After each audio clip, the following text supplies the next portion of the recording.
நண்பர்களை நீங்கள் பார்த்து கொண்டு இருப்பது உங்கள் கௌசிக ரிவ்யூ. சரி வாங்க வீடியோக்குள்ள போய் என்ன நடக்க போகுது அப்படின்னு சொல்லிட்டு பாத்தீங்கன்னா, அண்டா குண்டா நம்ம ரேணுகா ஒரு தண்டம் அப்படின்னு சொல்லிட்டு நம்ம அழகா சொல்லிடுறோம். ஏன்டா அப்படின்னு சொல்லிட்டு பாத்தியா, ரேணுகா கையில அப்படியே சும்மா மருதாணி ஆஹா மருதாணி அப்படின்னு சொல்லிட்டு ஆட்டமா ஆட்டம் ஓட்டமா ஓட்டணும் ஆட்டம் போட நம்ம மல்லி அதுக்கு சரியான ஒரு பக்கம் ஆப்பு வச்சுட்டாங்க. உடனே போய் கையை கழுவிடுறாங்க.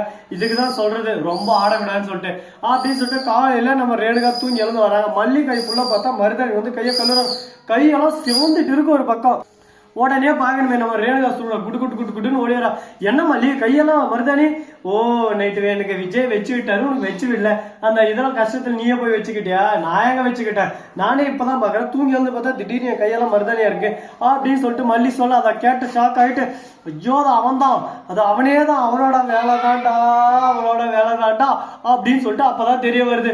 ஓஹோ விஜயே கரெக்டா நேரம் பார்த்த நீ வேலைக்காரையா, நீ கரெக்டான நீ வேலைக்காரன்னு தாட்டி நிரூபிச்சிடுற, வேலையை காட்டிடுறாரு. உடனே பார்க்கணுமே அப்படியே சும்மா வயிறு எஞ்சிருக்கிறான் ஒரு பக்கம். ஐயோ இப்படி நடந்துச்சு, இப்படி நடக்கூடாதுன்னு நினைச்சுன்னு, இப்படிதான் நடக்கூடாதுன்னு நினைச்சு இப்படியே நடந்து போச்சு அப்படின்னு சொல்லிட்டு வேதனையில கூணி குறுகி போய் உக்காந்து இருக்காங்க நம்ம சுடரி ஒரு பக்கம். ஆனா அதே சமயத்துல அந்த இடத்துக்கு நம்ம ரஞ்சிதமும் ராஜேஸ்வரி வராங்க. வந்து நான் மல்லி கையில அப்படியே சும்மா பறக்கிறது கல்யாண பொண்ணு ரேணுகா, அவ கையில எந்த ஒரு மச்சமும் இல்ல, ஒன்னும் இல்ல, மருதாணி இல்ல, உன் கையில நான் அப்படி எதுக்காக அப்படின்னு சொல்லிட்டு கேட்க, நீ யாரும் அதை கேட்கறதுக்கு உனக்கு என்ன ரைட்ஸ் இருக்கு? என் இஷ்டம், என் கை, நான் மருதாணி வைப்பேன், என் கையில என்ன வேணாலும் வைப்பேன், அது என்னோட இஷ்டம், என்னோட முடிவு, நீ யார் இதெல்லாம் கேட்கறதுக்கு அப்படின்னு சொல்லிட்டு மல்லி கேட்டிருந்தா நம்ம ராஜேஸ்வரி மூஞ்சி எட்டுன்னு போயிட்டு நல்லா முக்கி வச்சு மாட்டு சேனல் அடிச்ச மாதிரி ஆயிட்டு இதுக்கப்புறம் பேசவே முடியாதுன்ற மாதிரி ஒரு பக்கம் அப்படி தலையில கையை வச்சுட்டு இருப்பாங்க.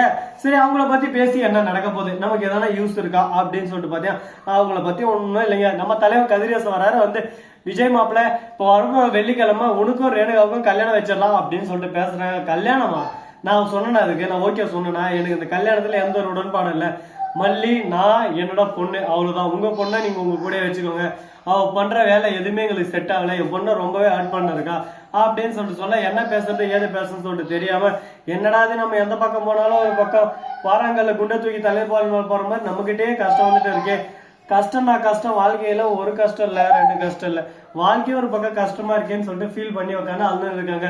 இப்ப என்னடா பண்றது ஏதுடா பண்றதுன்னு சொல்லிட்டு தெரியாம ஒரு பக்கம் கதை மேல கதையை கட்டின்னு இருக்காங்க. இந்த சமயத்துல தாங்க குறுக்கே இந்த கௌசிக் வந்தா அப்படின்ற மாதிரி ஒரு பக்கம் கௌசிக் வந்துடுறாங்க. வந்து என்ன பண்றாங்க அப்படின்னு சொல்லிட்டு பாத்தீங்கன்னா, கரெக்டா நம்ம ரேணுகா இருக்காருல, அவர் இருந்துட்டு ரவுக்கு போன் பண்ணி, இதோ பாரு ரகு, நீ என்ன பண்ணுவே ஏது பண்ணுவேன்னு சொல்லிட்டு தெரியாது, எல்லாமே மாறணும், மாற்றம் ஒன்றே மாறாதுன்னு சொல்லிட்டு சொல்லுவாங்கல்ல, அது போல மாற்றத்தை கொண்டு வரணும், எனக்கு எதிராக நிறைய வேலைகள் இந்த வீட்டுல எல்லாம் நடந்துன்னு இருக்கு, அது எல்லாமே எப்படி நம்ம முடிவுக்கு கொண்டு வர போறோம், என்ன செய்ய போறோம்னு சொல்லிட்டு தெரியல, ஆனா எல்லாத்தையும் ஒரு பக்கம் முடிவு கொண்டு வந்தாகணும் அப்படின்னு சொல்லிட்டு பேசினு இருக்காங்க. என்ன ரேணுகா நீ ஏதோ சொல்ல வர, ஆனா எனக்கு ஒன்றும் புரியல, என்னாச்சு, எதனா ப்ராப்ளமா, நம்ம விஷயம் எதனா லீக் ஆயிடுச்சா அப்படின்னு சொல்லிட்டு கேட்கறாங்க. நம்ம விஷயம் எதுவும் லீக் ஆகல, அதெல்லாம் பிரச்சனை இல்லை, இந்த மல்லி தான் ஓவரா சீன் பண்ணு, ஓவரா ஆட்டிடியூட் காட்டுன்னு இருக்கா, அந்த மல்லியை கொஞ்சம் செஞ்சு விடணும் அப்படின்னு சொல்லிட்டு பேசின்னு இருக்காங்க. அவ்வளவுதானே, மல்லியை முடிச்சு விட்டலாம், அதெல்லாம் ஒரு பைக் ஒரு பிரச்சனையும் இல்லை, எல்லாத்தையும் ஒரு பக்கம் சிறப்பா செஞ்சிடலாம் அப்படின்னு சொல்லிட்டு பேசின்னு இருக்காங்க.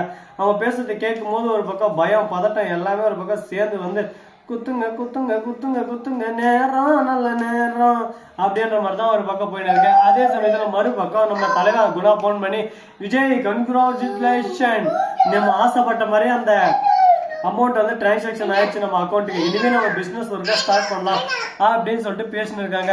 என்னடா இது இப்படி ஆகி போச்சு ஒரு பக்கம், நாம குட்டையை குழப்பி ஏதோ ஒண்ணு பண்ணலாம்னு சொல்லிட்டு நினைச்சு நம்ம குட்டையை குழப்பி நமக்கே பேசிட்டாங்களே, வாழ்க்கையின் அது போராட்டம் தானையும் அப்படின்ற மாதிரிதான் ஒரு பக்கம் போயிட்டு இருக்கு. சரி இந்த அளவுக்கு ஒரு பக்கம் பிரச்சனை எல்லாத்தையும் தாண்டி தான் இந்த இடத்துக்கு வந்திருக்காங்க. இதுக்கப்புறம் எந்த பிரச்சனை வராது, எல்லாமே ஒரு பக்கம் ஸ்மூத்தா நார்மலா போகும்னு நினைச்சுட்டு இருக்காங்க. ஆனா அது போல போகுமா போகாதா, என்ன நடக்க போகுது ஏது நடக்க போகுது அப்படின்ற ஒவ்வொரு இன்ட்ரெஸ்டிங் தகவல்களை நீங்க பார்த்து தெரிஞ்சுக்கிட்டாங்க போறீங்க. இது கூடவே இன்னொரு விஷயம் ஒண்ணு லீக் ஆயிருக்குங்க. அது என்னன்னா அப்படின்னு சொல்லிட்டு பாத்தீங்கன்னா, நம்ம மல்லி ஹவுஸ் இருக்குல்ல, அது வந்து கதிரேசன் வந்து வாக்குவாதம் பண்ண ஆரம்பிக்கிறது. இப்படியே நீ பண்ணிருந்தா என் பொண்ணை கூட்டின்னு போயிருவேன் அப்படின்னு சொல்லிட்டு சொல்றாங்க. இதை கேட்டது ஷாக் ஆகிட்டு ஒரு பக்கம், நான் ஏன் கூட்டின்னு போனேன், என் பொண்ணோட வீடு இது, என் பொண்ணு இங்கதான் இருப்பா, யாரும் என் பொண்ணை கேட்க முடியாது, என் பொண்ணை கேட்கறது யாரும் ரைட்ஸ் இல்லை அப்படி இப்படின்னு சொல்லிட்டு திட்ட ஆரம்பிச்சிடும். உடனே என்ன பண்றது ஏது பண்றதுன்னு சொல்லிட்டு தெரியாம குத்துதே கொடையுதேன்னு இப்ப சொன்னா என்ன பிரயோஜனம்? ஆரம்பத்துல கிள்ளி எரிஞ்சிருந்தா இப்ப எந்த பிரச்சனையும் இருக்காது. ஆரம்பத்துல கிள்ளாம விட்டு இப்ப கிள்ளுன்னா ஒன்னும் பண்ண முடியாதுல்ல. அதனால முடிஞ்சிச்சு. இதுக்கப்புறம் அதை பத்தி பேசி ஒண்ணு நடக்க போறதுல. சோ நண்பர்களே, இந்த வீடியோ பிடிச்சிருந்தா லைக் பண்ணுங்க, கமெண்ட் பண்ணுங்க, ஷேர் பண்ணுங்க, டிண்டிங் பெல்ல தட்டி விட்டு போங்க. அப்பதான் நாம் போற அடுத்த வீடியோ உங்களுக்கு உடனுக்குடன் நோட்டிபிகேஷன் வந்து கொண்டே இருக்கும். மிக்க நன்றி. தேங்க்ஸ் ஃபார் வாட்சிங். Tata, see you. நன்றி, வணக்கம், வந்தனம், வருக தருக.